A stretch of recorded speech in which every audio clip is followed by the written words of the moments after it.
আসসালামু আলাইকুম রহমতুল্লাহ। ওয়াসের সঙ্গী পেজ থেকে আমরা এসেছি, একবারে চক 13 রয়েছে আমার মামাদের এলাকা। আমি কিছু বলবো না, একটু আব্দুল হাকিম আমার মামা বলবে আসলে মানে আমরা যে কাজগুলো করছি সে কাজের আসসালামু আলাইকুম। আপনাকে অসংখ্য ধন্যবাদ যে কাজগুলো করছেন, কারণ সব অসহায় মানুষগুলো ঈদের কিছু সামান্য একটু এই যে ভাইটা বড় ভাই আমাদের চাচাতো ভাই হচ্ছে এলাকার, তো ওনার অবস্থা করুণ অবস্থা। আমরা যেটা দিয়েছি এটাতে মানে কিছুই না, চিকিৎসার ভারও বহন করা লাগবে। তো অবশ্যই আমাদেরকে শক্তিশালী করতে হবে অসহায়ের পেজকে, অসহায়ের সঙ্গে পেজকে যদি শক্তিশালী করি, এসব অসহায় দুস্থ মানুষ কিছু খাবার মানে সুস্থভাবে বেঁচে থাকার একটু পাবে, সামান্য একটু আশ্রয় পাবে। তো যা হোক, অসংখ্য ধন্যবাদ আপনাদের এভাবে আসার জন্য। আর আব্দুল হাকিম স্যার, আমরা যে কাজগুলো করছি কাজের ব্যাপারে কোনো কোনো রাজনীতি কোনো আছে কিনা এটা একটু আসসালামু আলাইকুম, ধন্যবাদ। ওয়াসাইয়ের সঙ্গী দাতা সংস্থাকে আপনারা দেখতে পাচ্ছেন, খুবই অসহায়ের মানুষ। এই লোকটাকে আমি 2-1 বছর আগে দেখেছি, খুবই মানে খাটাখুটা খেতক আর কি। আমি তো এদিক থেকে আসি, আমাদের পাশের গ্রাম, দেখতে পাই উনি কিন্তু তরি তরকারিও বেচতে যেত, খায়াত মোড়ে দেখতে পেতাম। এখন উনি অসুস্থ, সম্ভবত কি এটা অন্ধ আর কি, চোখে দেখতে পায় না।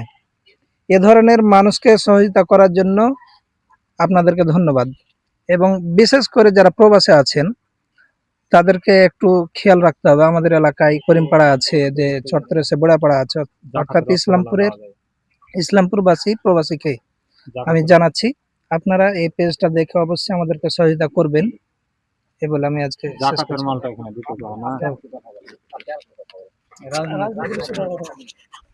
আমি আর একটু কথা বলি।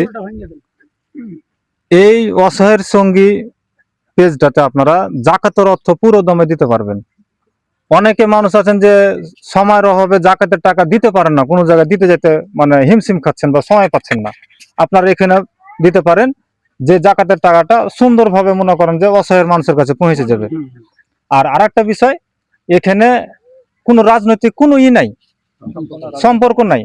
এখানে এই লোকটা কাকে ভোট দিয়েছে এটা দেখে আমরা আসিনি বা এরা আসেনি। তো কেউ যদি মানে ধারণা থাকে যে এটা হয়তো কোনো দলের একটা ইন্ধনে এটা করছে বা সহযোগিতা করছে, না, এখানে ইসলামপুরবাসী বা বিভিন্ন যে কেউ বাংলাদেশের সহযোগিতা করে এই অসহায় পেজটাকে চালাচ্ছে আর কি।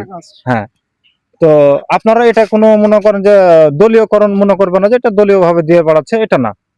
তো ঠিক আছে, আমার হারুন মামাকে অসংখ্য ধন্যবাদ। এই অসহায়ের সঙ্গী পেজটাকে হাবুল্লাহ ভাই সচল করে রেখেছেন, এবং আমার মামা মানে যিনি ক্যামেরাম্যান উনি সচল করে রেখেছেন আর কি। তাদেরকে যেন দীর্ঘ হায়াত দান করেন, এই বলে আমি বক্তব্য শেষ করছি। আসসালামু আলাইকুম।